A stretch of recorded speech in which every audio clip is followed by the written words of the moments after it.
69번째 질문은 세례에 대한 의미를 묻고 있습니다. 세례가 십자가에서 이루신 그리스도의 속죄 사역이 우리의 것이었음을 어떻게 확신시켜 줍니까? 라고 묻고 있는데요.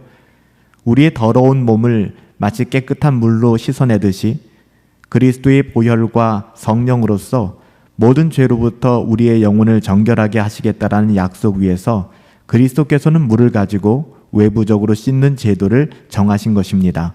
이것이 바로 세례의 의미이죠. 옛 언약에서 물이나 피를 뿌리는 의식이 있었는데요. 정결케 함과 거룩케 함, 또 구별됨을 상징하는 행위였습니다. 희생의 제사와 함께 물을 뿌리는 것은 민수기 19장에 기록되어 있고요. 피를 뿌리는 것은 출애굽기 29장 21절과 레위기 14장 7절에 기록되어 있습니다.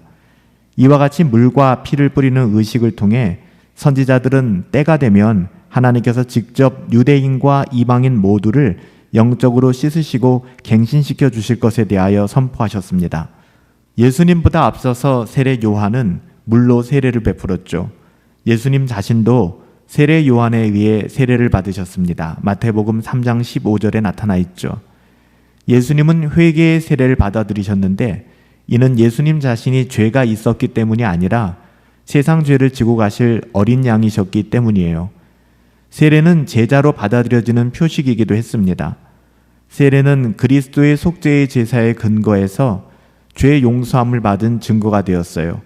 그래서 그리스도께서는 새 언약에서 세례를 성례로 제정하신 것이죠. 세례에 대하여 물에 잠기는 것을 표현하는 구절들이 성경에 나오는데요. 옛사람이 죽고 새로운 사람이 태어나는 것에 대한 표현입니다. 동방교회에서는 아직도 물에 잠기는 세례를 행하기도 합니다. 하지만 서방교회는 13세기 이후에 물에 잠기는 것 대신에 물을 뿌리는 것으로 시행하였습니다.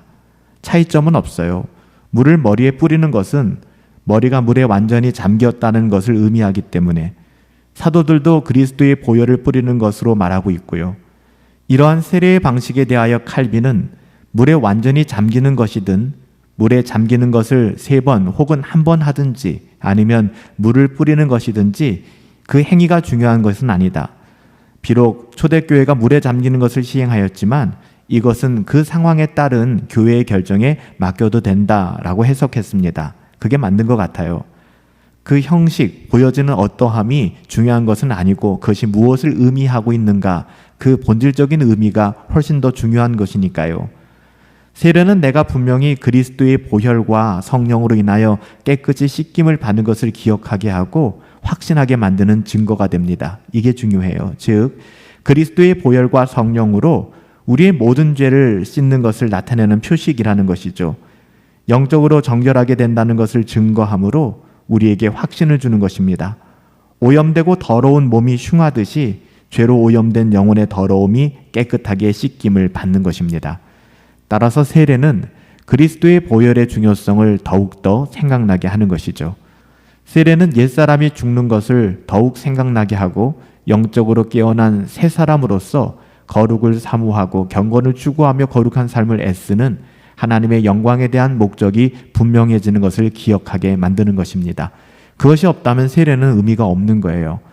따라서 세례는 그리스도께서 자신의 보혈과 성령의 택하신 죄인들을 깨끗하게 씻기는 것을 증거해 보여주는 것이고요. 보이는 것으로 보이지 않는 무한한 은혜를 나타내는 것입니다. 저와 여러분들 다 세례를 받지 않았습니까? 그 세례의 의미가 무엇인지, 형식적인 것보다 세례가 가지는 본질적인 의미, 내가 그리스도와 함께 십자가에 못 박혔나니 그런즉 이제는 내가 사는 것이 아닙니다. 우리 주 예수 그리스도 안에서 새로운 삶, 하나님의 자녀로서 살아가게 되는 것이죠. 우리는 세례를 통하여 내가 분명히 그리스도의 보혈과 성령으로 인하여 깨끗하게 씻김을 받은 것을 기억하고 또한 하나님의 은혜가 얼마나 큰가를 확신함으로 말미암아 비록 수많은 유혹과 어려움이 있지만 연약함이 있지만 믿음의 주님 온전케 하신 분 예수 그리스도를 바라보고 믿음으로 살아갈 수 있는 힘을 얻어내야 될 것입니다. 우린 모두가 그렇게 세례를 받은 사람들이니까요.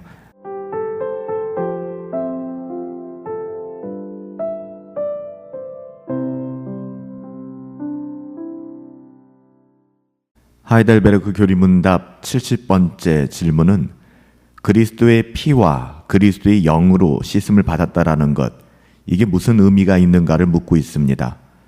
우리가 그리스도의 피와 그리스도의 영으로 씻음을 받았다, 우리가 세례를 그렇게 의미한다라고 말하는데요. 이것이 과연 어떤 의미가 있는가를 말하는 것이죠. 그리스도의 피로 씻음을 받았다는 것은 그리스도께서 십자가에서 우리를 위해 흘리신 피로 말미암아 하나님께서 은혜로 우리의 죄를 용서하셨다는 것을 의미하고요. 그리스도의 영으로 씻음을 받았다라는 것은 성령으로 우리를 거듭나게 하시고 그리스도의 지체가 되도록 거룩하게 하셨으며, 그 결과 우리가 죄에 대하여는 죽고 거룩하고 책망할 것이 없는 삶을 살도록 인도하신다라는 것을 의미합니다. 그리스도의 속죄의 희생은 선택하신 죄인들의 죄를 용서하는 근거가 되는 것입니다. 그리스도 예수께서는 선택된 자들을 위하여 그들의 죄된 삶의 자리 속으로 들어가셔서 십자가에서 우리의 죄를 위하여 피 흘리시고 돌아가셨습니다. 우리의 죄에 대한 대가를 지불하신 것이죠. 그리스도가 십자가에서 흘리신 보혈은 성령 하나님으로 인하여 선택된 하나님의 자녀들, 죄인들이지만 선택된 하나님의 자녀들에게 적용되어서 그 죄가 가리움을 받게 되는 겁니다. 죄 사함을 얻게 되는 것이죠. 그래서 그리스도의 보혈은 실제적으로 우리에게 유익을 가져다 주는 것이죠. 이것으로 우리의 죄가 용서받게 되는 것입니다. 이것은 하나님께서 거저 주시는 은혜, 우리의 어떠함이 아니라 우리의 선행의 공로가 아니라 전적인 하나님의 은혜로 우리에게 주신 구원의 열매입니다. 하나님께서 그리스도의 희생으로 선택하신 죄인들의 죄를 용서하시는 것이죠. 그래서 죄의 용서를 받은 죄인들은 우리의 어떠함 때문이 아니라 오직 예수 그리스도의 은혜로 말미암아 더 이상 정죄를 받지 않게 되는 것입니다. 그리스도의 영에 의해 씻김을 받았다라고 하는 것은 성령 하나님께서 선택한 하나님의 사람들, 죄인들 안에 역사하셔서 그의 심령을 거듭나게 하시고 중생하게 하는 것을 의미합니다. 이것은 성령에 의한 역사인데요. 성령 하나님께서는 영혼을 거룩하게 하시며 그리스도의 교회의 회원으로 우리를 받아들이기 합당하도록 그렇게 만들어 주십니다. 우린 전혀 교회와 어울릴 수 없는 사람들인데 주의 몸된 교회와 어울릴 수 있는 하나님의 자녀로 우리의 신분을 바꾸어 주신다는 것이죠. 그리고 진정으로 거듭난 중생한 영혼들에게 성화, 거룩한 삶이 시작되는 거예요. 따라서 칭의, 우리가 구원받았다고 하는 칭의와 성화는 반드시 연결될 수밖에 없는 것입니다. 우리가 하나님 앞에 구원받았다, 의롭다함을 받았다라고 하면서 거룩을 추구하고 경건을 추구하는 삶을 살아가지 않는다 그러면 이건 말이 안 된다는 것이죠. 칭의와 성화는 반드시 연결되어져 있다는 사실입니다. 하나의 구원을 이루는 것이죠. 의롭다 여김을 받은 자들에게는 즉시로 거룩과 경건을 추구하는 삶이 시작됩니다. 이게 자연스러운 거예요. 그러니까 죄에 대해서는 점진적으로 더욱더 죽고 거룩하고 책망할 것이 없는 정결한 삶으로 우리의 삶이 바뀌기 시작하는 것입니다. 여기서 점증적이다라고 하는 것은 성장한다라는 것을 의미하는 것이잖아요. 따라서 그리스도께서 우리 안에서 역사하신 것을 성령으로 인하여 우리는 더욱더 확신하게 되고, 우리가 이 땅을 사랑하는 동안에 이 땅에서의 삶이 거룩을 추구하고 경건을 추구하며 거룩을 애쓰는 삶으로 우리가 하루하루를 살아가게 된다는 것입니다. 그리스도의 은혜는 칭의와 성화입니다. 칭의와 성화 둘 다 구원이지만 우리가 구원의 두 측면을 나누어서 생각할 때 그리스도로 말미암아 받는 은혜는 칭의와 의롭다함을 얻는 것과 성화, 거룩한 삶을 살아갈 수 있는 능력이죠. 씻김을 받았다고 하는 것은 그리스도의 보혈의 은혜로 의롭다 여김을 받았다는 것입니다. 그리스도의 보혈은 의롭게 하고 그리스도의 영은 거룩하게 합니다. 그리스도의 보혈은 죄와 죄에 대한 심판을 거두어가며 그리스도의 영은 죄의 심을 거두어가게 되는 것입니다. 그리스도의 보혈은 하나님 앞에서 의롭게 하며 그리스도의 영은 우리 안에 하나님의 형상을 만들어 가는 것이죠.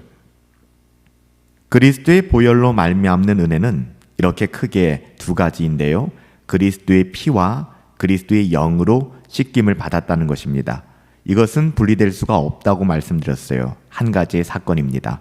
즉 어떤 사람이 자신이 의롭다고 여김을 받았다라고 생각을 하는데 그에게는 거룩한 삶의 추구가 없고 또한 완전하진 않지만 거룩한 삶의 열매가 전혀 나타나지 않는다면 그것은 그에게 아직 칭의의 사건, 구원의 사건이 일어나지 않았다라는 것을 증명하는 것이에요.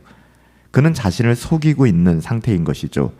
의롭다고 여김을 받으면 반드시 성화, 경건을 추구하고 거룩한 삶을 애쓰는 이런 삶의 자리가 회복되어지는 거예요. 그래서 히브리서 기자는 히브리서 12장 14절에서 성화 없는 구원은 없다라고 단정적으로 선언하고 있는 것이죠. 더욱이 예수님께서도 열매로 그 나무를 안다라고 분명히 말씀하셨습니다. 좋은 나무는 좋은 열매를 맺을 수밖에 없고 나쁜 나무는 결코 좋은 열매를 맺을 수 없다라고 말씀하신 것이죠. 우리는 그리스도의 피와 그리스도의 영으로 씻김을 받았다라고 얘기하는데 그리스도의 피와 그리스도의 영으로 씻김을 받았다, 이것이 어떤 의미가 있다고 했죠? 그리스도의 피로 씻음을 받았다라고 하는 것은 그리스도께서 십자가에서 우리를 위하여 흘리신 그 보혈로 말미암아 하나님께서 은혜로 우리의 죄를 용서하셨다는 것을 의미하잖아요. 그러니까 그리스도의 피로 우리는 의롭다고 여김을 받게 되었고 죄 용서를 받게 된 것이죠. 더불어 그리스도의 영으로 씻김을 받았다라고 하는 것은 우리의 경건한 삶, 성화와 연결된다고 했습니다.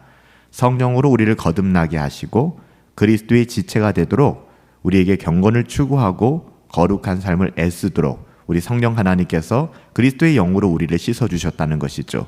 그 결과 어때요? 우리는 죄에 대하여는 죽었고 거룩하고 책망할 것이 없는 의를 위하여, 의에 대하여는 살아있는 삶을 살아가게 되는 거예요. 그리스도의 피와 그리스도의 영으로 씻음을 받았다라는 것은 이 두 가지 의미를 담고 있는 것입니다.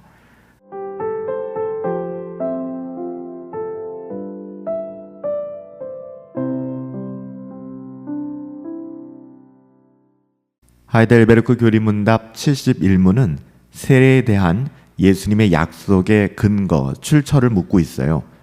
우리가 물세례로 씻음을 받는다는 것처럼 그리스도께서 그리스도의 보혈과 영으로 우리를 확실하게 씻으신다는 그 약속을 어디서 하셨는가를 묻고 있는 것이죠.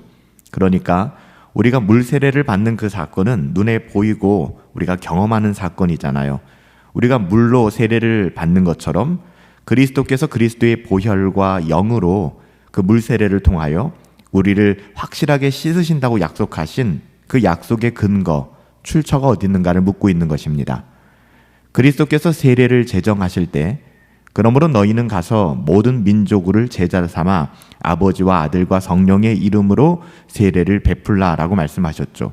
또한 믿고 세례를 받는 사람은 구원을 받게 될 것이요 믿지 않는 사람은 정죄를 받으리라 라고 말씀하셨습니다. 이 약속은 세례가 중생의 씻음과 죄의 씻음이라고 언급된 다른 많은 성경 구절들을 통하여 반복적으로 강조되고 있는 것이죠. 그래서 우리는 이런 예수님의 증언과 또 신약의 많은 성경들의 말씀들을 통하여 우리가 물 세례를 통하여 씻음을 받는 것처럼 그리스도께서 그리스도의 보혈과 영으로 확실하게 씻으시는구나, 그 약속을 확인할 수 있는 것입니다. 세례는 그리스도께서 승천하시기 직전에 제정하셨죠. 예수님께서 승천하시기 직전에 제자들에게 너희는 가서 모든 민족으로 제자 삼아라, 아버지와 아들과 성령의 이름으로 세례를 베풀어라 라고 말씀하셨습니다. 여기에는 세례는 제자화, 제자가 된다는 것과 연결되어 있음을 우리가 알 수 있는데요.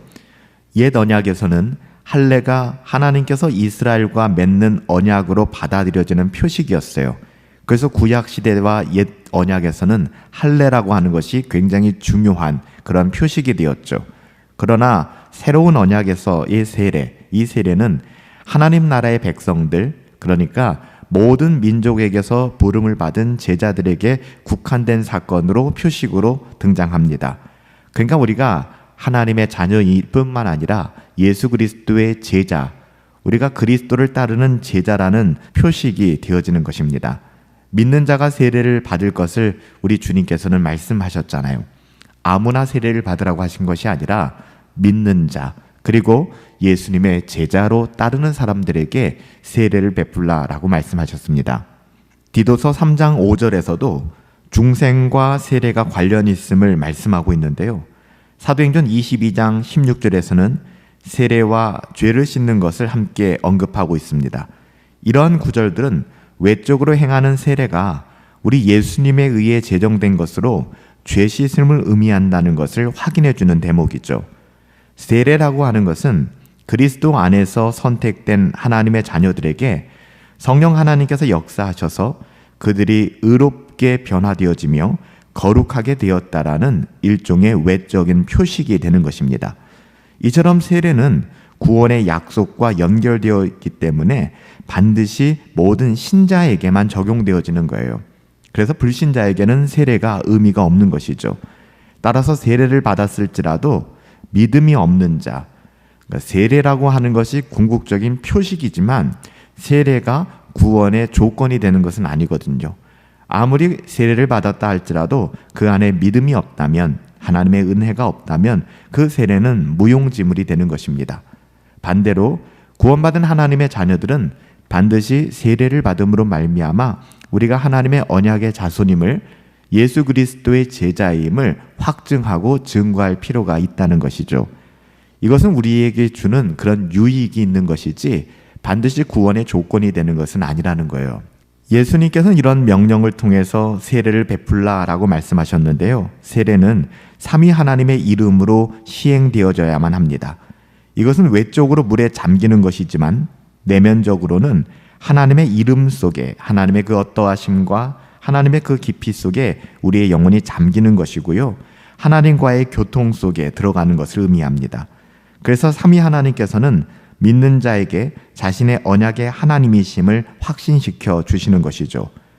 성부 하나님께서는 믿는 자에게 그가 하나님의 자녀로 받아들여졌음을 약속하시고, 성자 하나님께서는 믿는 자에게 자신의 은혜를 나누어 주시며, 성령 하나님께서는 믿는 자에게 거룩한 삶으로 인도해 주시는 거예요. 믿는 자를 거룩하게 하시고 영원한 생명으로 보존해 주시는 것이죠. 그래서 우리가 경건을 추구하고 거룩한 삶을 애쓰는 그 열매는 성령 하나님의 열매예요.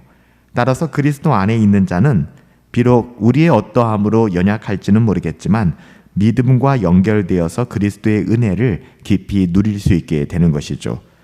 우리는 그리스도의 보혈의 은혜와 그리스도의 영으로 씻음을 받는 것의 중요성을 세례를 통하여 경험하게 되는 것입니다. 세례를 통하여 분명하게 깨닫게 되는 것이죠. 또한 이 은혜로 인하여 하나님의 심판에서 벗어나 구원의 은혜에 참여하게 된 것을 우리는 감사하며 살아가야만 하는 것입니다. 우리는 그리스도의 의와 거룩함이 없이는 하나님 면전에 설 수가 없어요. 그리스도의 보혈과 이러한 은혜들을 가지고서만 우리는 하나님 앞에 설 수 있을 뿐만 아니라 하나님의 은혜를 얻기 위해 하나님의 보좌 앞에 나갈 그 은혜를 구하게 되는 것이죠. 하나님의 은혜 없이는 이것이 불가능한 것입니다. 우리는 하나님의 은혜의 깊은 의미들을 세례를 통하여 분명히 이해하며 하나님의 은혜로 영원한 생명을 얻게 된 것을 감사할 수 있어야 합니다. 그러나 한편으로 이러한 은혜를 모르고 아직도 회심하지 않은 영혼들에 대하여 진리를 가르치려는 열망이 우리 안에 있는가 돌아볼 필요도 있어요. 우리는 항상 그런 열망을 가지고 하나님의 나라가, 하나님의 자녀들이 이 땅 가운데 가득 차기를 구하며 하나님의 은혜를 갈망해야만 하는 것입니다. 그들이 진리를 배우는 가운데 영적인 눈이 열려져서 자신들의 죄악과 구원의 필요성을 깨닫고 그리스도를 발견하기까지 우리는 그들을 위하여 기도할 수 있어야 되는 것입니다.